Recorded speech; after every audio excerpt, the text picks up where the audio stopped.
एलाचूर्णाद संयुक्तं ताम्बूलं प्रतिगृह्यताम्। एक लोग दीजिए। हरिः ओम। सप्ताशासंकारिदस्त्री सप्तशनिधः कृता देव यद्यज्ञल्तन्वान अवदनं पुरुषं वसुम् नैवेद्यान्ते फलान्ते प्रत्याचमनीयं जलं समर्पयामि लालवाङ्गकर्पूरेण मुखशुद्धार्थे पुङ्गीफलं समर्पयामि।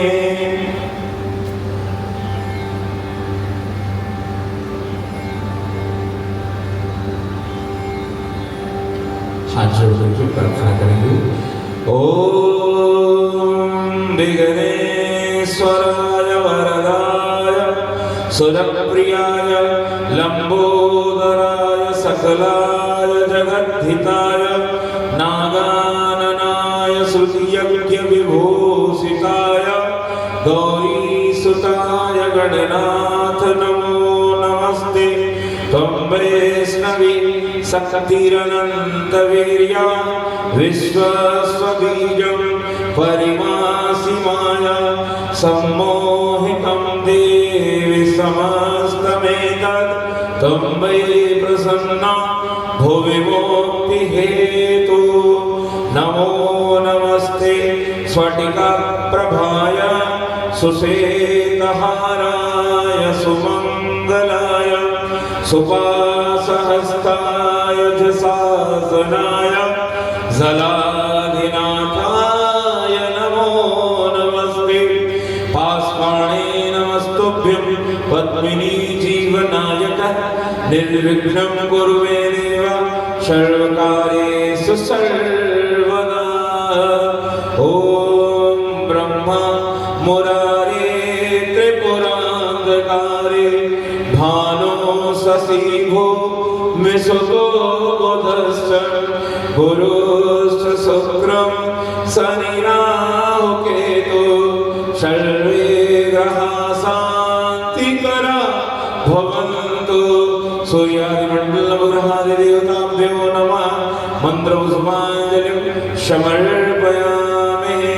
ॐ शान्ताकारं भुजगशयनं पद्मनाभं सुरेशं विश्वाधारं गगनसदृशं मेघवर्णं शुभांगं लक्ष्मीकान्तं कमलनयनं योगविद्यानगम्यं वन्दे विष्णु भवभयहरणं सर्वलोकैकनाथं।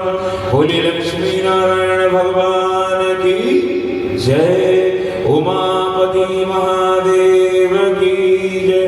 शंकर भगवान की जय। फूल चढ़ा देंगे। मंत्र पुष्पांजलि समर्पयामि।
अच्छा एक बात बताइए, आप लोगों ने सत्यनारायण भगवान की कथा सुनी है? कितने अध्याय की होती है? हाँ जी, पक्की बात है, पक्की बात है। 5 अध्याय की होती है, 5 अध्याय की होती है, पक्की है। हम 13 अध्याय की सुना रहे हैं।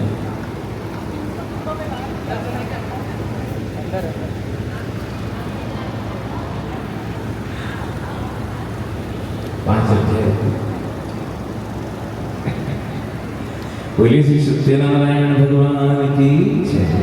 हाथ में फूल ले लीजिएगा, कोई बुला लीजिए उसको।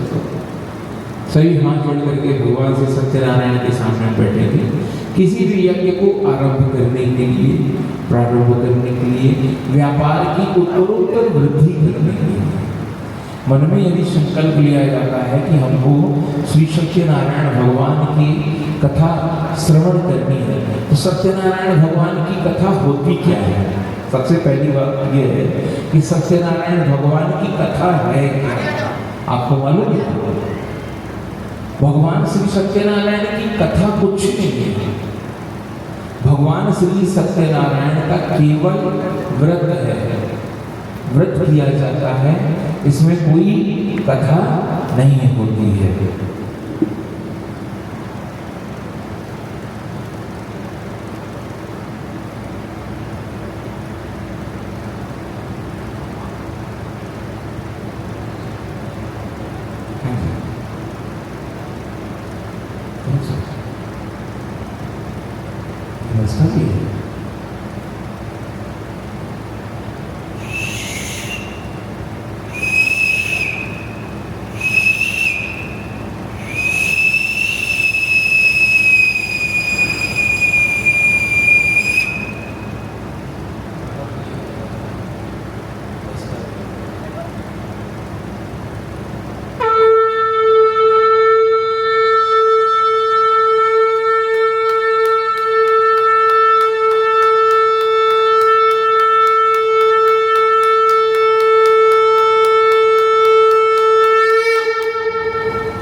पानी बॉटल लाया कौन के प्रेम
बोले लक्ष्मी नारायण भगवान की।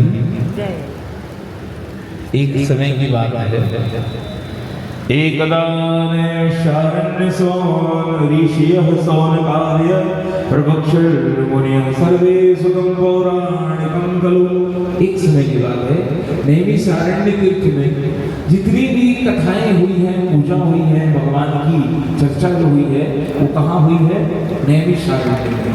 नैमिषारण्य तीर्थ में सौनकादिक 88,000 ऋषि, जब जब कथा हुई तो 88,000 ऋषियों से कम की संख्या वहां नहीं रहती थी। श्रीमद् भागवत हुई, 88,000 ऋषि, सत्यनारायण भगवान की कथा की चर्चा हुई, 88,000 ऋषि। ये आप और हम भाग्यशाली हैं कि 88 होते हैं। 88 का टोटल पूर्णांक कितना होता है? 7। मनुष्य की जिंदगी कितनी है? हाँ जी, मनुष्य की जिंदगी है केवल 7 दिन की। आज मनुष्य की जिंदगी है केवल 7 दिन की। अब आप पूछिए 7 दिन की कैसे होती है? सप्ताह में कितने दिन होते हैं? 7 दिन होते हैं। मनुष्य का जन्म इन्हीं 7 दिनों में होता है। सोमवार को पैदा हुआ है, सोमवार, मंगलवार, बुधवार, गुरुवार, शुक्रवार, शनिवार, रविवार। रविवार के बाद कौन सा आएगा? सोमवार ही आएगा। उसके अलावा और कोई दूसरा बार नहीं आता। इसी 7 दिन में ही उसको मरना है। इसी 7 दिन में ही जन्म लेना है और इसी 7 दिन में ही मरना है। इसलिए मनुष्य की जिंदगी केवल 7 दिन की होती है। भगवान का नाम लेकर के जब आप और हम शयन करते हैं, रात्रि को भोजन करके शयन करते हैं और सवेरे जब प्रातः काल उठते हैं तो बोलते हैं कराग्रे वसते लक्ष्मी कर मध्य सरस्वती कर मूले तु गोविंदम प्रभाते कर दर्शनम। सबसे पहले दर्शन करते हैं हम अपने हाथों का दर्शन करके हम अपने बैठ करके हम भोजन करते हैं। ये लिखा हुआ था आज का विदित था, इसलिए आज ये कथा हो रही है। कहीं ना कहीं तो विदित रहा होगा। तो मनुष्य का जीवन जो है ये 7 दिन का है। इसी 7 दिन में पैदा होता है और इसी 7 दिन में वो खत्म हो जाता है। ये तो मानव जीवन की कथा है। इस जीवन में 7 दिवस में भी हम लोगों को जो अनेकों ने कठिनाइयां मिलती है, उन कठिनाइयों का निवारण क्या है? भगवत भक्ति, भगवान की भक्ति।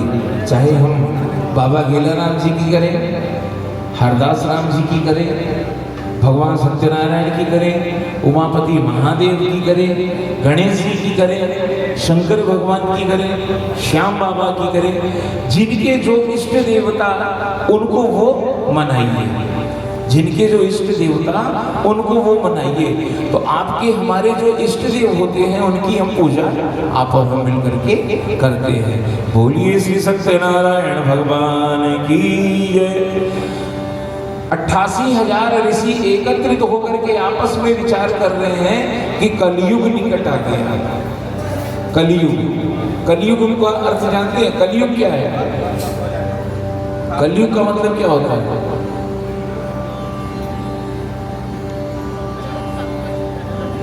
ना क्यों जी दार जी, कलयुग का मतलब क्या है? कलयुग का मतलब जानते हैं? अरे भाई ये क्या है? यंत्र है ना। यंत्र को हिंदी में क्या कहते हैं? कल पुर्जे से बना है ना। ये कल पुर्जे से बना है। इसका युग चल रहा है, कल का युग चल रहा है, यंत्र का युग चल रहा है। हम यंत्रों के युग में जी रहे हैं। सबसे पहले हमारे पास में असत्य भाषी केंद्र हम लोगों के हाथ में है। असत्य भाषण केंद्र जो हमसे झूठ बुलवाता है, मोबाइल झूठ बुलवाता है, कलयुग है। जिस ट्रेन में हम बैठ करके आए हैं, सवेरे 5:30 बजे तक हम रायगढ़ में थे और 11:30 बजे हम रायपुर में हैं। 4 घंटे में हम रायपुर पहुंच गए। कल का युग है, यंत्र का युग है। बाई रोड आ जाए, कार से आ जाए, कलयुग है। यंत्रों के युग में हम चल रहे हैं। तो इस यंत्र के युग में मनुष्य के पास में यदि कुछ नहीं है तो वो केवल समय नहीं है, क्योंकि उसी के पीछे हम लोग भाग रहे हैं। पकड़ना चाहते हैं लेकिन पकड़ नहीं पाते। किसके लिए समय नहीं है? भगवान की भक्ति के लिए। बाकी सब चीज के लिए समय है। काम करने के लिए समय है, पैसे कमाने के लिए समय है, खाने के लिए समय है, पीने के लिए समय है, उठने के लिए समय है, बैठने के लिए समय है, लेकिन भगवान की भक्ति के लिए समय कम पड़ जाता है। इसीलिए कहते हैं एक घड़ी आधी घड़ी आधी पे बुनियाद, तुलसी चर्चा राम की कटे कोट अपराध। कहते हैं एक घड़ी आधी पे भी आधी, और यदि भगवान की चर्चा हो जाए तो हमारे सारे अपराध कट जाते हैं। बोलिए राघवेंद्र सरकार की। ये है कलयुग के लिए मनुष्य का मंत्र। तो करना क्या है? सूत जी महाराज बैठ करके चर्चा कर रहे थे। बोले कलयुग में मनुष्यों का कल्याण कैसे होगा? इसी समय पुराणों के वेदव्यास नारद जी महाराज उस समय भगवान विष्णु के पास गए। अनेकों लोकों में भ्रमण करते हुए जाकर के देखते हैं और भगवान विष्णु के पास जाकर के कहते हैं कि प्रभु मैं इस समय नरक युग से आ रहा हूँ, कलयुग से आ रहा हूँ। वहां मैंने मनुष्यों को देखा है, उनके पास में भक्ति करने का समय नहीं है। कोई ऐसा उपाय बतलाइए कि जिसके करने से उनका कल्याण हो सके। तो भगवान विष्णु ने बताया कि यदि धरती पे कोई मनुष्य प्रातः काल उठ करके सत्यनारायण भगवान के नाम का स्मरण करके यदि व्रत को करेगा, पूजन को करेगा, तो उसका कल्याण हो जाएगा। और वही चीज बताए जब भगवान विष्णु ने नारद जी को, तो नारद जी ने पूछा कि इस पूजा को करने के लिए क्या क्या करना चाहिए। तो भगवान ने बताया है कि पके केले का फल, शक्कर, घी, दूध, दही इत्यादि सामग्री, पुष्प, अक्षत यदि मिल जाए तो गेहूं का आटा, न मिले तो चावल का आटा, जो भी हो जाए उसका चूर्ण बना करके भगवान को अर्पण करें। पंचामृत बन जाए तो ठीक, न बने तो गंगा जल से पूजा करें। इसके साथ ही भगवान का पूजन करके प्रसाद को ग्रहण करें, मनुष्य का कल्याण हो जाता है। बोले इसका कोई प्रमाण है? ये पहला अध्याय। बोले इसका कोई प्रमाण है कि किसी मनुष्य का कल्याण हुआ? तो भगवान विष्णु ने नारद जी से बताया। बोले एक बार की बात है कि जब मैं धरती पे गया था तो वहां एक सतानंद नाम के ब्राह्मण थे, काशीपुरी में रहते थे, और वो भिक्षा मांग के अपने परिवार का पालन पोषण किया करते, लेकिन उनका उद्धार नहीं होता, बड़े दुखी रहते। वो आज बड़े दुखी होकर के हरि नाम का संकीर्तन करते हुए जा रहे थे। इसी समय भगवान विष्णु जी एक वृद्ध ब्राह्मण का रूप धारण करके उनके पास आकर के पूछते हैं कि आप बड़े दुखी होकर के कहां जा रहे हैं, विजोत का मुक्त लीजिए। तो सतानंद ब्राह्मण ने बताया कि मैं ब्राह्मण कुल में जन्म लिया हूँ और भिक्षा मांग के परिवार का पालन पोषण करता हूँ, इससे भी मेरे परिवार का कल्याण नहीं होता। अच्छा, बोले तो बोले इसके करूँ क्या मैं? भगवान ने बोला तुम श्री सत्यनारायण भगवान का व्रत करो, पूजन करो, जिसके करने से तुम्हारा कल्याण होगा। और व्रत की सारी विधि भगवान ने स्वयं बताई और उस व्रत को करके सतानंद ब्राह्मण इस लोक का सुख भोग करके अंत में शक्तिपुर वैकुंठ को प्राप्त हो गए। एक बार की बात है, यहाँ दूसरा अध्याय पूर्ण होता है। एक बार की बात है, एक लकड़हारा बड़ा दुखी होता है और ये वही ब्राह्मण के घर के पास जाकर के देखता है ब्राह्मण देवता भगवान श्री सत्यनारायण की पूजा कर रहे हैं। व्रत में दीक्षित लकड़हारे ने ब्राह्मण देवता को प्रणाम किया। ब्राह्मण देवता ने जवाब नहीं दिया और वहीं बैठ करके लकड़हारे ने इंतजार किया। ब्राह्मण देवता अपने पूजा से निवृत्त होकर के पलट करके जो लकड़हारे से बोलते हैं कि कैसे आगमन हुआ, तो लकड़हारे ने बताया मैं तो बहुत देर से बैठा हूँ, आप पूजन में दीक्षित थे, व्रत कर रहे थे, आप इतने बड़े भवन के स्वामी हुए, ये धन धान्य आपको कहां से प्राप्त हुआ? तो ब्राह्मण ने बताया कि मैंने भगवान श्री सत्यनारायण का पूजन किया, जिनकी कृपा से मुझे ये सब सुख की प्राप्ति हुई है। बड़े प्रसन्न होकर के लकड़हारे ने उनसे उस व्रत की विधि को जानी और सत्यनारायण भगवान के व्रत को संकल्प लिया, व्रत को किया, इस लोक का सुख भोग करके अंत में वैकुंठ को चला गया। इस प्रकार तीसरे अध्याय में उल्कामुख नाम की एक राजा थे। राजा सत्यवादी जितेंद्रिय, देव स्थानों पर जाते, इनके पास में धन संपदा सब कुछ था, परंतु संतान नहीं थी और संतान विहीन होने की वजह से बड़े दुखी। समुद्र के पास ये अपनी पत्नी के साथ में भगवान श्री सत्यनारायण का पूजन कर रहे हैं। इसी समय साधु नाम का एक वैश्य आता है और वैश्य व्यापार के लिए बहुत सारा धन रखा रहता है, किंतु इनके भी संतान नहीं है। इस व्रत को सुन करके साधु ने जानकारी चाहिए, राजा से पूछा कि इस व्रत को आप मुझे बताइए, मैं भी आपके कथनानुसार इस व्रत को करना चाहता हूँ। और राजा ने उनको व्रत की सारी विधि बतला दी। साधु अपने प्रसन्न हृदय होकर के अपने घर को आता है और आकर के अपनी भार्या से उस व्रत का समाचार सुनाता है और अपनी पत्नी को कहता है कि जब हमारे संतान होगी तो हम इस व्रत को अवश्य करेंगे। आश्वस्त करके साधु व्यापार में निवृत्त हो जाता है, समय प्राप्त करके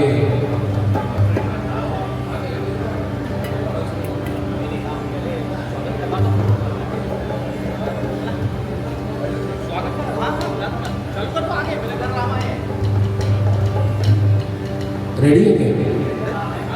सेटिंग चाहिए, सेटिंग हो रहा है।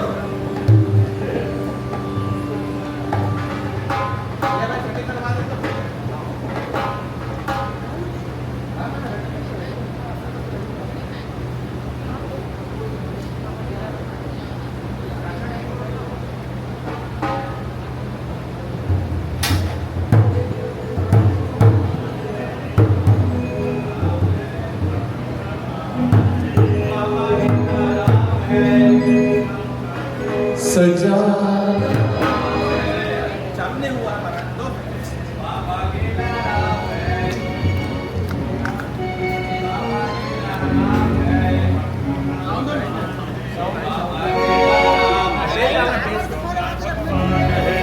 बघेला राम है गुरु शहंशाह बाबा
कपल सिटी उमर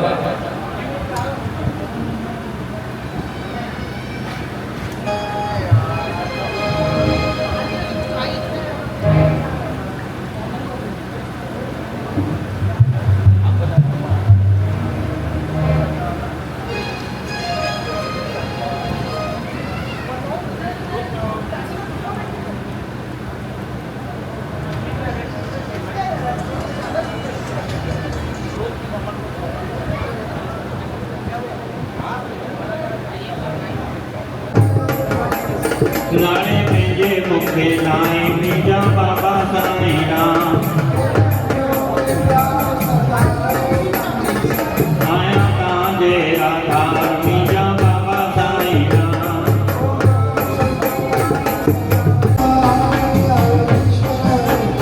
सासां लॻी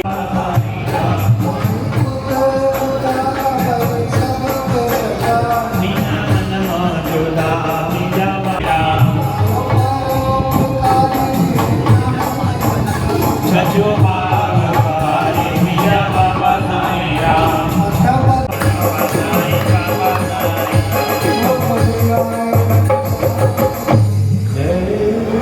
चला है नंद वरो चला है बाबा बिंद वरो चला है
हाओ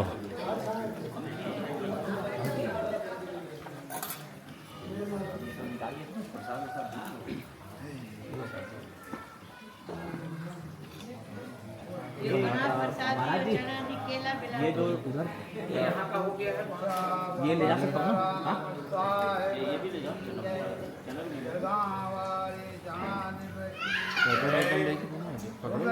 ठीक है गरीबनो निवाज राम गरीब तेरा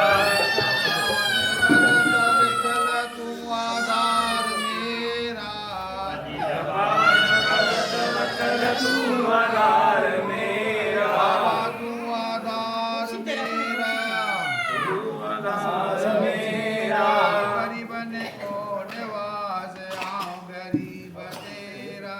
तुम गरीबन को निवाज हम गरीब तेरा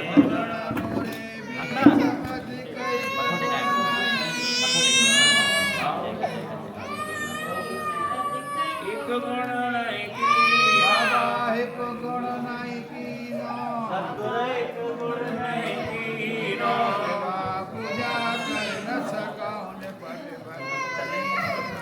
सेवा पूजा कर न सको निपट भगत हीनो बाबा निपट भगत हीरो निपट भगत निपट भगत हीनो गरीबन को निवास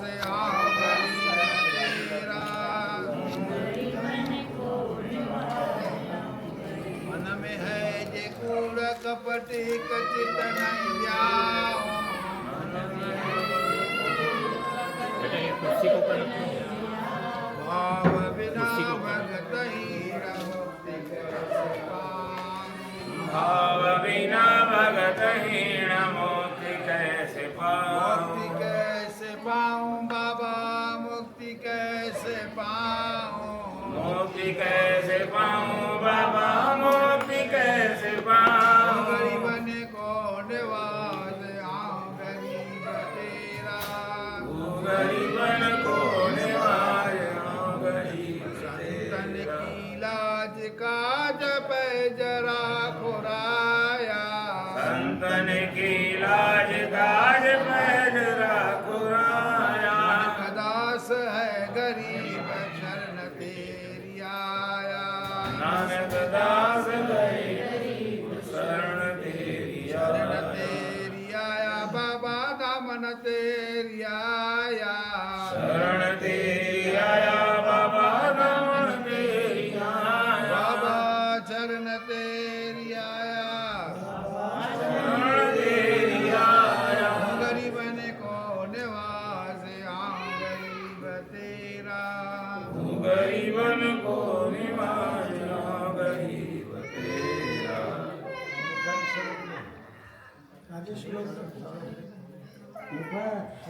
निमाणी मिसकी नदी शरण बाजत रहने कयो तमे माण मरण जो शन दुखो दाखिल कने आए बन का आजो करे जडो वन दे न दिसने चल फजल सा पर चल यो करन कोई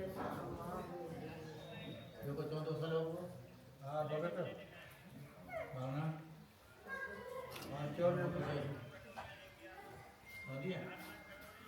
हम अगुनारे की बेनती तुम सुनो गरीब नवाज जे हम पूत कपूत हैं तो हिता की लाज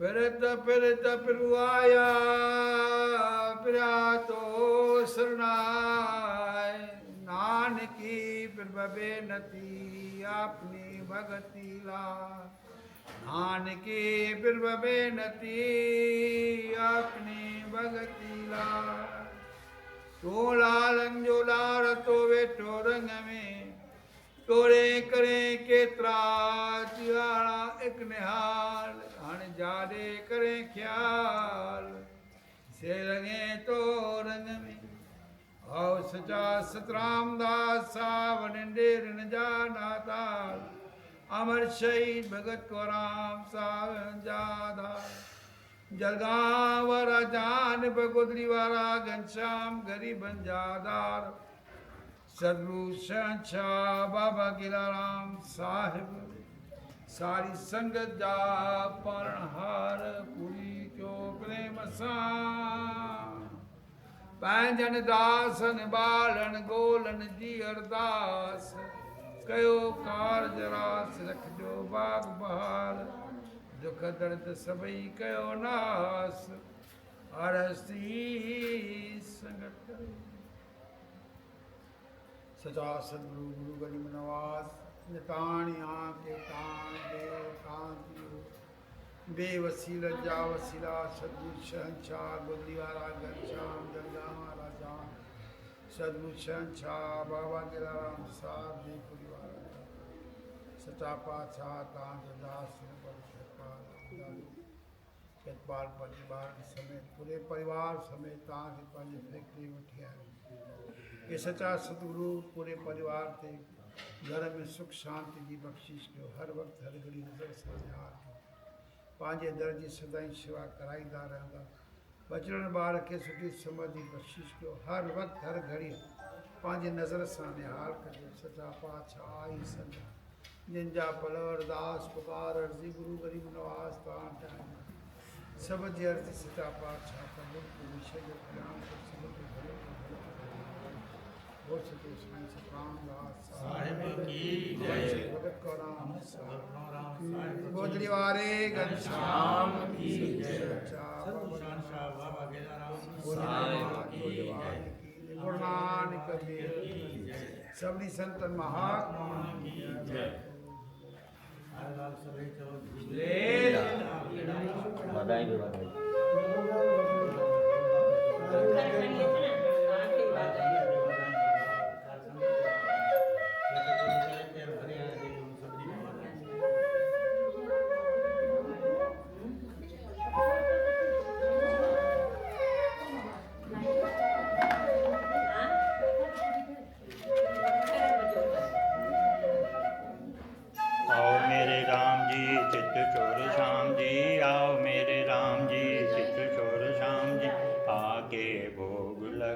मेरे राम जी बड़ी खुशियों से भोग लगा मेरे राम जी रुचि रुचि भोग लगाओ मेरे राम जी उत्तर दक्षिण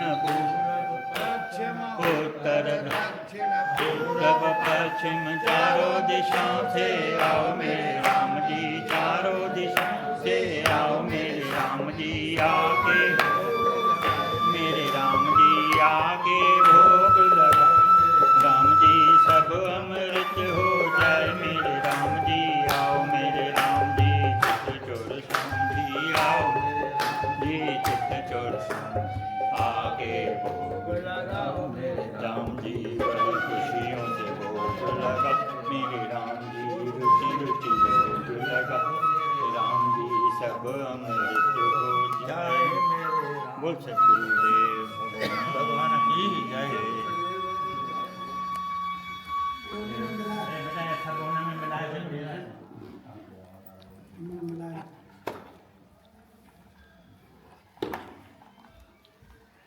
डाल बेटा खोल ढक्कन खोल के इसको डाल दो उसमें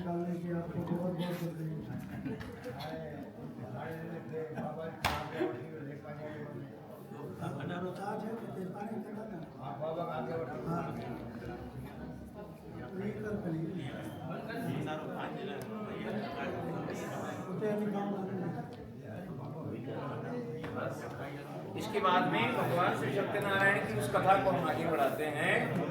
तो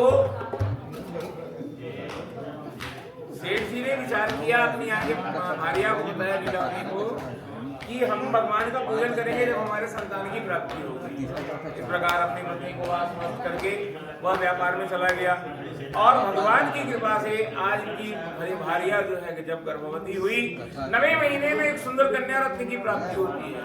कन्या की प्राप्ति होने के बाद में लीलावती ने अपने पति से मीठे वचनों में कहा कि चलो हमारे संतान की प्राप्ति हो चुकी है, क्यों हम भगवान का व्रत को कर ले, पूजन को कर ले। लेकिन जाति का बनिया बोलता है कि अभी हमारे संतान की उत्पत्ति से लेकर के अभी तक बहुत सारा धन खर्च हो गया, अभी विचार नहीं है, कन्या के विवाह के समय में इस व्रत को किया जाएगा। ऐसा आश्वासन देकर के वह नगर में प्रस्थान करता है और जब नगर में जाता है व्यापार से निवृत्त होकर के आता है। एक दिन गांव में अपनी सखियों के साथ में क्रीड़ा करती हुई कन्या को देखता है, कन्या विवाह की योग्य हो गई है। अपने दूत को बुला करके कहता है कि हमारी कन्या के लिए कोई सुयोग्य वणिक पुत्र को लेकर के आओ।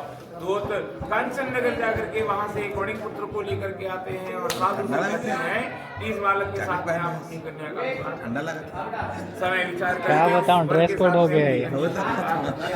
किंतु विवाह के समय भी व्रत को करना भूल जाते हैं। इससे भगवान रुष्ट हो जाते हैं कि जाओ तुमको भविष्य में दारुण दुख की। बाबा राम साहेब की जय, दाता की जय, और गगड़ी वाले घनश्याम की जय, ठड़े बाबा राम साहेब की जय जय जय बाबा जय झूलेलाल। इसके बाद व्यापार के लिए विवाह से निवृत्त होकर के अपने जामाता को लेकर के ये व्यापार के लिए प्रस्थान करते हैं। और जब ये व्यापार के लिए जाते हैं तो समुद्र के पार रंगसारपुर नगर में जाकर के व्यापार में जो ही तल्लीन होते हैं, यहाँ पे भगवान का श्राप इनको लगा हुआ है कि आपको भविष्य में दारुण दुख की प्राप्ति होगी। दारुण दुख का अर्थ होता है कि कष्टदायी पीड़ा। केवल व्रत की अवहेलना करना ही इनको बड़े दुखों का कारण सबब हो सकता है। और हुआ यही, एक दिन भगवान की माया से प्रेरित कोई चोर राजा के धन को चुरा करके भाग रहा था। भागते भागते वो सारा धन ले जाकर के उस स्थान पर रख दिया जहाँ पर ये ससुर और जामाता ठहरे हुए थे। चोर के पीछे राजा के सिपाही लगे हुए थे। भागते भागते जब इनके दरवाजे पे आए, साधु के दरवाजे पे आकर के देखते हैं तो राजा के धन को पाया। दोनों को पकड़ करके जितना धन था वो सारा धन लेकर के ये महाराज के निकट गए। महाराज हम दो चोर पकड़ करके लाए भाई।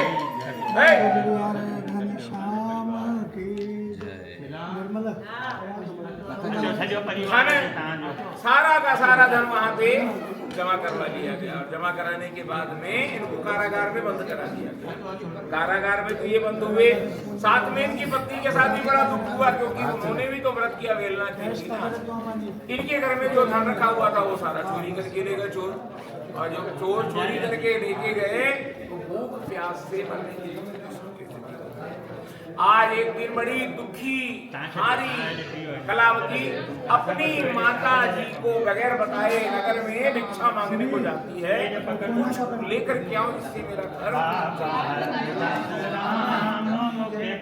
चादर में रख जा बाबा गेला मुखे पेंगी चादर में रख जा, ओ चादर में रख जाए, ओ साई कर मन में रख जा, चादर में रख जाए, साई कर मन में रख बाबा हरदास राम मुखे पेंगी चादर में, बाबा गेला राम मुखे पेंगी चादर में, भगवान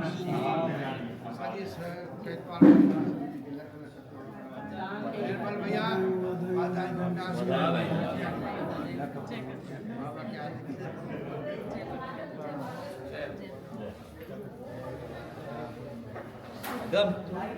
गम जय बाबा, जय बाबा।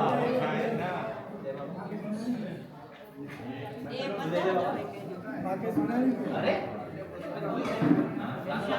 यहाँ कलावती भिक्षा मांगने के लिए गई। वहां जाकर के इसने देखा कि एक स्थान पर ब्राह्मण के नाम में भगवान की पूजा हो रही है।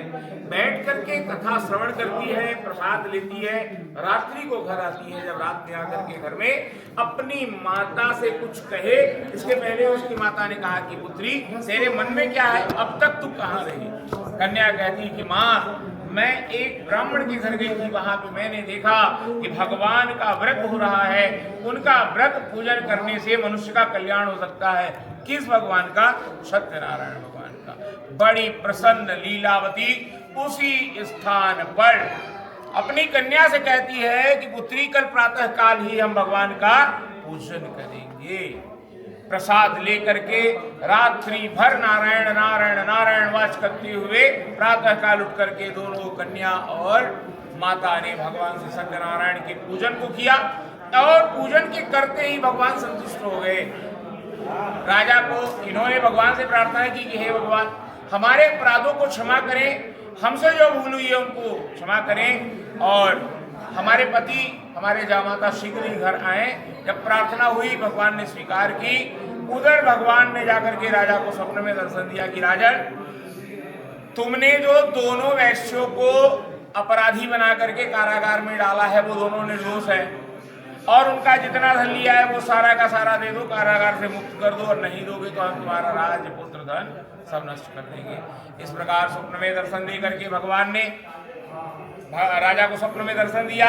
राजा प्रातः काल उठ करके सभासदों के मध्य में बैठ करके रात्रि का देखा हुआ स्वप्न को बतलाता है और सभासदों ने विचार करके बोला, महाराज स्वप्न तो सत्य प्रतीत होता है, क्यों न स्वप्न के हिसाब से ही हमको कार्य करना चाहिए। राजा ने आज्ञा दी, दोनों वैश्य को कारागार से मुक्त कराया गया। साधु के मन में अब ये बात का डर लग रहा था कि अभी तो पहले मैंने ये कहा कि मैं चोर नहीं हूं, लेकिन राजा ने एक बात नहीं सुनी। अब राजा मन की बात को नहीं जानत है कोई, पहले तो बंदी भयो जाने काब होए, अब कहीं शीश तो नहीं कटेगा। इस प्रकार विचार करके वैश्य ने राजा के सामने जाकर के हाथ जोड़ करके खड़े हो गए। बोले, प्रभु हमसे क्या अपराध? राजा ने बोला, अपराध आपसे नहीं हुआ है, आपके भाग्य में अपराध। ये सब भगवान का किया धरा है। अब आप मुक्त हैं, कारागार से मुक्त करा करके हजामत बना करके जितना धन लिया था उससे दूना धन दिया। मीठे वचनों के साथ, मीठे पकवान के साथ राजा ने उनको कहा, अब आप अपने घर को प्रस्थान कर सकते हैं। इति श्री स्कंद पुराणे रीवाखंडे सत्यनारायण कथायां तृतीयो अध्याय संपूर्णमस्तु। अथ चतुर्थो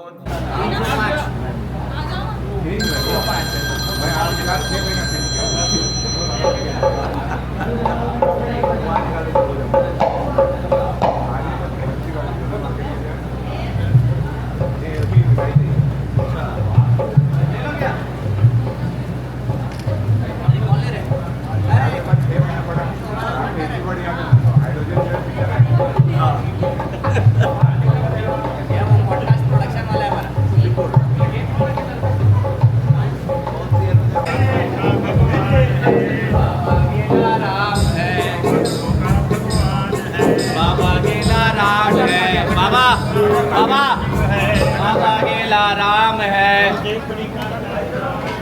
बाबा गेला राम है। वो बेंचिस ले आओ, बेंचिस। नितिन बेंचिस लिया तो बेटा।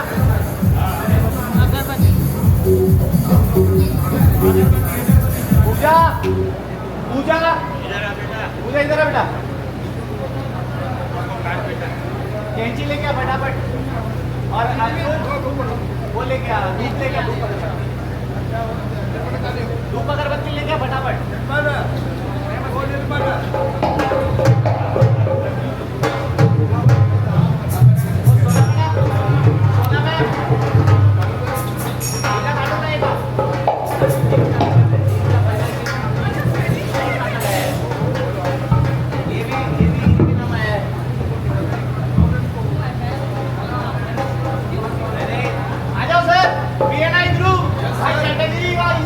बात कर रहा हूँ इस समय।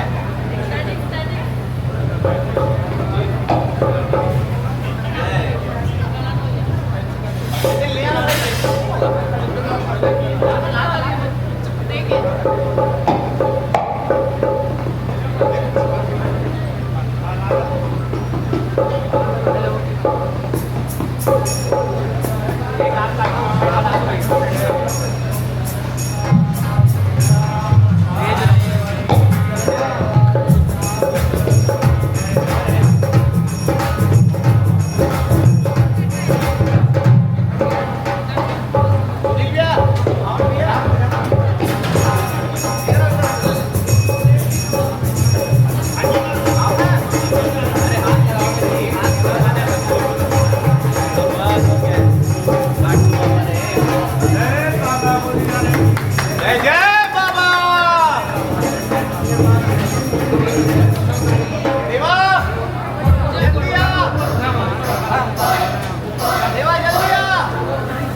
Shirabe, Shirabe,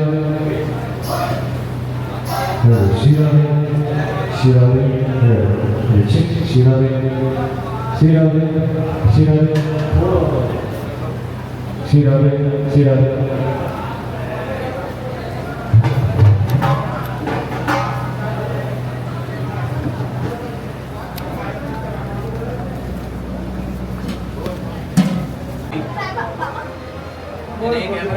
अगम तेरी कार कहाँ है?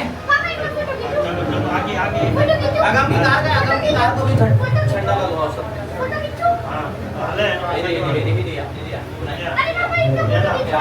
छंडो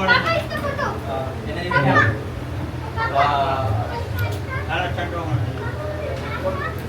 काला के भी है छंडो जय जय बाबा। भाई खिड़की खोलते जय जय बाबा। खिड़की खोलना। नहीं बेटा नहीं जय कर। बाबा हरदास राम है, जीवन का आधार है। बाबा गेला राम है। गोदरी वाला राम। ऊपर चलना ही था। राम है। एक छंड लगा सको ना। ठीक है ठीक है। एक छंड लगा सको। आप देखो।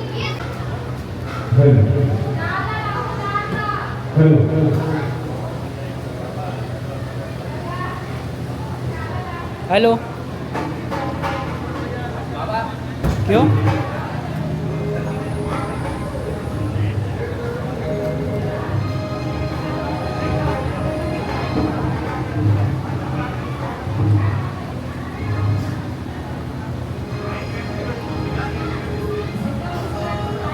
भैया ओपन बॉक्स डिलीवरी है तो फिर कैसे करना है उसको देना फोन देना हेलो ओपन बॉक्स डिलीवरी में क्या करके देते हो फिर आप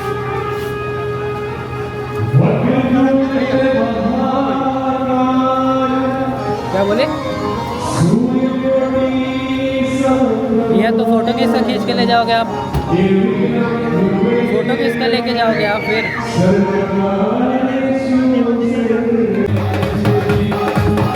और बड़ी जी प्यारी बात कहते हैं गणेश को कराना है तो ये महामंत्र जरूर याद रखिएगा। ओम गण गणपतये नमो नमः श्री सिद्धि विनायक नमो नमः अष्ट विनायक नमो नमः मंगल कोटि मोरया। गण गणपतये नमो नमः श्री सिद्धि विनायक नमो नमः अष्ट विनायक नमो नमः मंगल कोटि मोरया। ओम गण गणपतये नमो नमः श्री सिद्धि विनायक नमो नमः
नद्यै नमः स्वाहा गंगा नद्यै नमः स्वाहा यमुना नद्यै नमः स्वाहा सरस्वती नद्यै नमः स्वाहा सर्वतीर्थेभ्यो नमः स्वाहा सर्वसागरेभ्यो नमः स्वाहा सर्वदेवेभ्यो नमः स्वाहा। उसको पूरा अपने हाथ में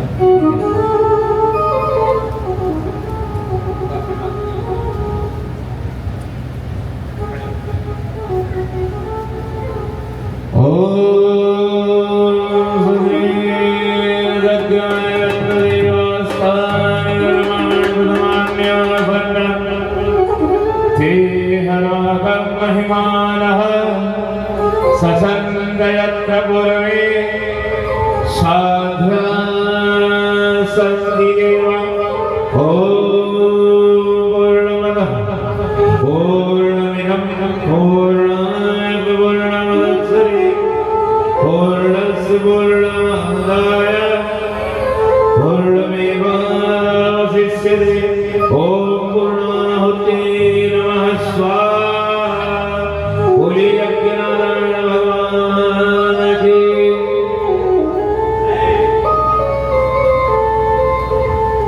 हाथ लगाइए हाँ ओम वसो पवित्रमसि सतधारं वसो पवित्रमसि सहस्रधारं देवस्वा सविता पुनातो वसो पवित्रेण सतधारेण सुप्ताः कामधुच। बोलिए यज्ञ नारायण भगवान की जय। बोलिए श्री सत्यनारायण भगवान की जय। बोलिए लक्ष्मी नारायण भगवान की।